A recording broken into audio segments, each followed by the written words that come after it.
Welcome, gentlemen, well-arrived, ladies. I guess you're excited about your soon-to-happen holiday break, gentle children. Today, we're talking about the curious case of Unholy Death Knight, which has spiked up in popularity massively in the beta in the last few days. So we are having an update on the state of this spec and how it's been going so far in the beta because of the major changes it has received. We have covered a few other specs in the last few weeks, and we had also covered the popularity of the specs, and it's funny, right? It's funny to notice every time certain specs being played in the beta entirely based on how much damage they are doing. You should be testing the specs regardless of how they are performing. Everyone in the comments always saying, who cares about how specs are doing now? It doesn't really matter. Yet, surprise, surprise, the most played specs in the beta are also the ones doing the most damage. Who could have guessed it? So if that is the case, then you would be wondering why, just a few days ago, this was the state of the popularity of the specs in Mythic Plus, for example, and here is where Unholy was, compared to the high damage dealing most popular of the many specs, for example, Frost Decay, and then just a few days later, this happens. Suddenly now it's Unholy, the most popular of the melee DPS specs. Now, to give you the short TLDR, Unholy received a significant overhaul to their terrible state they were in the beta. They were quite dysfunctional in the attempted rework Blizzard had put forth in the lesser ghoul mechanic, to the point where their apex talents were, technically speaking, a DPS loss. This was the value of the apex talents of Unholy. If you put 1, 2, 3 or 4 talents, they were effectively going to be losing DPS compared to if you simply spent those 4 talents in your Spec tree. In fact, even a single talent added in your Spec tree was more than the 2% DPS increase you were getting from those 4 apex talents. So Blizzard had a full rework overhaul of many of the tools in the Spec tree of Unholy, as well as the apex talents changed for Unholy. It turned out to be way too over the top. These were the results in the not even 2 days that this mini rework went live, so Blizzard had to jump to some damage control. Literally, they controlled the damage down. They had to nerf DK by like 30+% of their damage because of how strong they had become. So we are here to analyze what changed for Unholy and how the spec plays now that it is in a much better state because of their changes.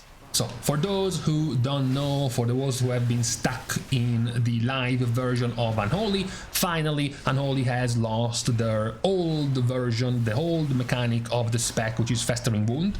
So you have to manually tag a single mob with Festering Wounds from your Festering Strike and then burst those wounds with Scourge Strike. That's the entire mechanic of the spec. You would then double it up with Bursting Sores, making more AoE damage from bursting the wounds. That's what has made, in multiple seasons in the past, Unholy have some insane AoE damage, mass, uncapped AoE damage, but not much else. In terms of power, this has now gone. This has now been effectively fully removed because now the entire mechanic around Festering Strike is no longer having to be tied and locked to a single enemy who has those wounds. Instead, now it's a buff on yourself. And what you're getting on yourself aren't the ability to generate these wounds on enemies, but rather the ability to summon more ghouls. So now your Festering Strike will buff your next 2 to 3 Scourge Strikes to summon ghouls. And then, of course, multiple talents have been added to support the damage of these ghouls. Even just going in a new talent tree and typing ghoul, this is the result of how many things you can have for either your main ghoul, your standard ghoul, or your lesser ghouls, which are the ones you spawn from your Festering Strike. Now, besides adding the ghouls, spawning the ghouls from your Festering Strike and Scourge Strike combo, you have Putrefy, which is your other toolkit to manually deciding to summon a lesser ghoul. This one also doing some splash AoE damage once you summon them. This one can get further significantly enhanced by talenting into Harbinger of Doom, which gives you significant cooldown reduction when you summon a lesser ghoul with Score Strike, you get 2.5 seconds off of Putrefy, as well as even better GCD QoLs when you take Soul Reaper, because Soul Reaper consumes all available charges of Putrefy. So if you have 2 charges, which is the max of Putrefy, if you Soul Reaper, it's as if you spent 2 GCDs of Putrefy, because they are cast instantly off of your Soul Reaper. Now the Apex talents have been changed as well. Army of the Dead, which gives you this 30-second long buff that upgrades your Death Coil into Necrotic Coil and Epidemic into Graveyard, followed by Putrefy, causing your next Score Strikes to summon a lesser ghoul. On top of this, also granting you Mastery. Overlapping, stacking, Mastery. So if you do Score Strike, Score Strike, Score Strike, that's 18% more Mastery. And the last point, each Magus of the Dead under your command increases the damage of your Necrotic Coil and Graveyard by 8%. On top of, this has been buffed after the nerf of Unholy. This is now a 25% chance per Dread Plague taking on enemies to summon an extra lesser ghoul and cast a free Putrefy at 60% effectiveness. This has created very good damage results for Unholy. You have the entire mechanic of summoning your ghouls, which is very reminiscent, of course, of the live Unholy, because you do Festering Strike into the upgraded version, Festering Sight 1-2, and you get, 6 stacks. And then you spam, 4 to 5 Score Strikes. In between those Score Strikes, you're also dumping your Putrefy charges, and you're dumping all of that runic power with your Epidemic in AoE. So it is still similar to what you're playing in live, except you have significant advantages now.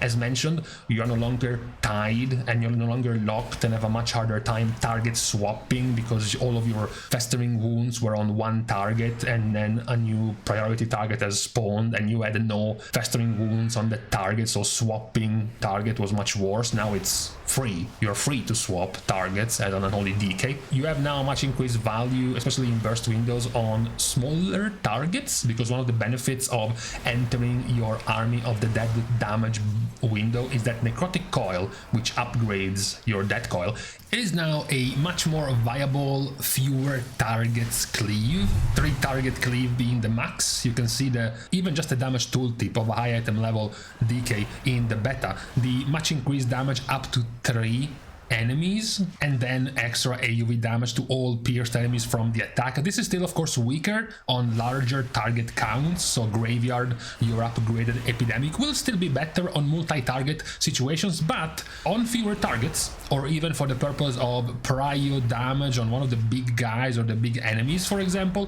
Necrotic Coil will be much better. And then, of course, on fewer targets, like a 3, 4, 5 target pool, Necrotic Coil will still be a much better button to have. So your option on either using Death Coil for 1 enemy or Epidemic for 55 mobs, whenever you enter Army of the Dead and you have Necrotic Coil or Graveyard, it is a much better damage profile that you can have with these 2 upgraded abilities. One of the significant changes in the talent setup of Unholy is that Blizzard has been trying to split the damage types of Unholy between pet damage and dot damage, disease damage. Now you can see the 2 types, the 2 versions right here, the change in talents between the 2 styles. In one style, you are taking the talent that will summon a Magus after Dark Transformation and then give them a Shadow Bolt AoE, and then you take the entire talent down the line of Soul Reaper to resummon a Magus every time one of your lesser ghouls expires to make your Magus do more damage. Meanwhile, the other version drops all of these pet talents in favor of diseases making you do more damage, plagues dealing 15% more damage over time in a shorter duration. You take Blight Burst, which is your basic talent to explode your diseases every time you putrefy, followed by Score Strike, further exploding your disease. It has 70% effectiveness, and then Pestilence, giving you a mega upgraded disease explosion every time you Dark Transformation. Outbreak, your normal default sort of like pulling or dot spreading button, becomes Pestilence, which does a lot of AoE damage in one button from your diseases. The result is quite obvious if you compare the actual damage. The Pet version will have more damage from Army of the Damned, which is basically your Magus damage. Meanwhile, the dot damage, the eruption of your dots, as well as the dots themselves will be doing, 2, 3.7, 4.75, 6.5, 7% of your damage total. Meanwhile, the dot version will have the explosion alone of Virulent Plague already doing 8.3% of your damage, plus the explosion of Dread Plague, plus the damage itself of Virulent Plague, and then the damage itself of Dread Plague, but no pet damage from the Magus. The Magus is not there, because you have not taken any of the talents that can summon your Magus. So you have an attempted split of valuing more of your dots compared to the pet line for Unholy Decay. At the moment, 100% of this setup is taken with Sun Lane over being taken with Rider. Sun Lane simply has more options to buff this playstyle. Both of these playstyles, whether it is the pet version or the disease version. Rider has one thing besides focusing just your riders. A lot of damage increase from your riders. They don't really have any synergy with damage increase on your toolkit. The only thing they have is that damage of your diseases, and that call is increased by 10%. That's it. But for Sun Lane, you do have Vampiric Strike increasing the damage of the Lesser Ghoul by 20% every time your Vampiric Strike summons one. Plus, you have your plagues dealing up to 30% more damage based on the target's missing health. You also have Infliction of Sorrows, which also explodes your plagues at 30% effectiveness. So you have more value in both the pet version and the dot disease version in Sun Lane. So at the moment, there is really no value in playing Rider when it comes to this version of Unholy. The spec now flows very well because you have a 90-second cooldown Army of the Dead, which isn't reducible. There is no, RNG cooldown reduction or casting spells reducing the cooldown or whatsoever. It's just a flat 90-second CD as well as a flat 45-second CD of Dark Transformation. So it's not that difficult to make math and realize that you can use Dark Transformation with Army of the Dead. 45 seconds later you use only Dark Transformation, and then 45 seconds later you use both together again. It's very nice because Dark Transformation still gives you a significant amount of buffs. If you go to Dark Transformation in the buffs itself, you already get the spawn of the Magus at 1 Dark Transformation. You already empower the monstrosity you summon further. You have the free reset of your Soul Reaper, which is very good because it makes it castable regardless of the target's HP, so you don't have to wait for the target to be below 30% HP. And the new Soul Reaper is very good because the Soul Reaper makes now the enemy take 20% increased damage from both your diseases and your minions, as well as consuming all available charges of Putrefy. So doing Dark Transformation into Soul Reaper already consumes both of your charges of Putrefy, plus makes all of your disease plus pet damage do 20% more for 8 seconds, as well as, of course, Commander of the Dead buffing the damage of all of your minions essentially by 50%, as well as, of course, your Gift of the Sun Lane triggering from Dark Transformation, meaning that your 7% haste, your 7 stacks of your Essence of the Blood Queen gets increased to 14% after you pop Dark Transformation. So you already have decent buffs just from Dark Transformation itself, and then it becomes, of course, even larger when you pair it together with Army of the Dead. The result of this change is very good. Not just the playstyle, of course, as we have seen at the moment, the damage is very good right now, but even if you exclude the damage, which doesn't matter too much right now, it is the way Unholy plays right now, which is very good. The cooldown windows are very nice because 45 and 90-second windows are very good for both Mythic Plus and the Raid. The fact that they are easily pairable together, that you don't have to play mixing and matching and this kind of puzzle in making your cooldowns line up is very simple and straightforward. For Unholy Decay, the fact that you're not tied and your target swapping right now for Unholy is much better than before because you're not tied to the Festering Wounds on one target, but rather a buff on yourself is very good. Talking about the meta value in Mythic Plus, we have talked about this many times, which is the Prio Damage. Yeah, okay, even if their AoE is massive, what about the Prio Damage? What about the damage on one particular target they can do while in AoE? Their Prio Damage is actually significantly better than before. Before, Unholy was known for having the super wide but also super flat AoE damage profile. Just like Balanced Druid, they were doing damage to like 30 mobs, while the specialized funnel single target high damage prio specs like Havoc, like Arcane, Assassination even, were doing damage to the one big HP target. Unholy in this version is much better. You have the Sweeping Claws splash AoE damage, which still does more damage to the prio target, to the one target the ghouls are attacking.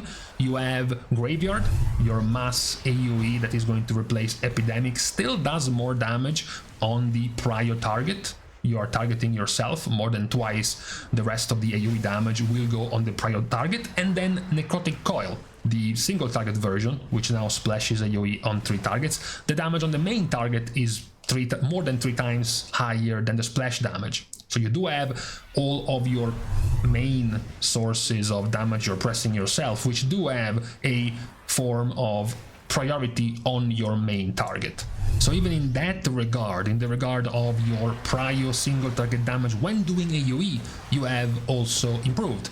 So for now, it is essentially a win in all levels, in all categories. The only loss right now is that you practically only have one viable, one significantly stronger hero talent compared to the other. But besides that, it's a resounding win. As mentioned, the talents right now are doing fine. Obviously, it's the beta. We don't know yet. Maybe one of the 2 versions is like 15% more damage than the other. So one of the 2 is super weak. But for now, they are both being played and both doing very well. Both the higher dot/plague damage version and the other pet focused Magus of the Dead more focused versions are still doing both very well, and many of these QoL changes have been very well received. Some are still very good, although still somewhat questionable. Super Strain, yes, it's more help on dot damage. Dread Plague dealing an additional 50% splash damage and more runic power is still a bit too little because the Dread Plague damage itself is a bit too low.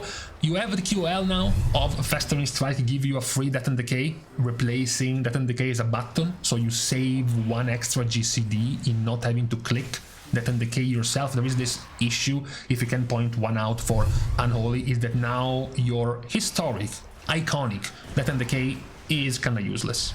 The splash damage of your Scourge Strike is now a passive on Scourge Strike itself. You don't actually have to be inside your D&D to cleave now. So D&D has lost a lot of its value. You don't really have a lot of synergy with Death and Decay anymore. But besides that, most of the other talents can still be used. So overall, it's very good.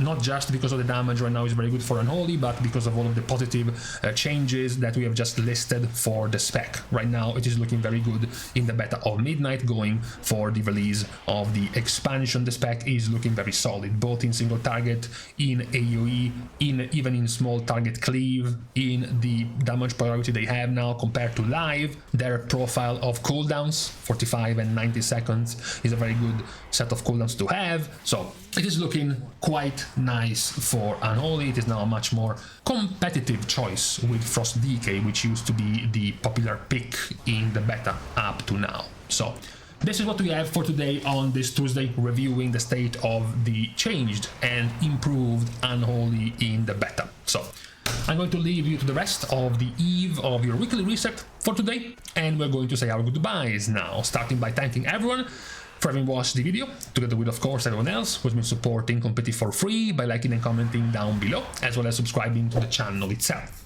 Now, with these things out of the way, thank you again for watching. See you guys tomorrow, and in the meantime, okay, it's getting better. You know, right now we are at 4 degrees, so we're getting closer to the much needed 0 to start having some snow closer to Christmas. We are somewhat hopeful for now.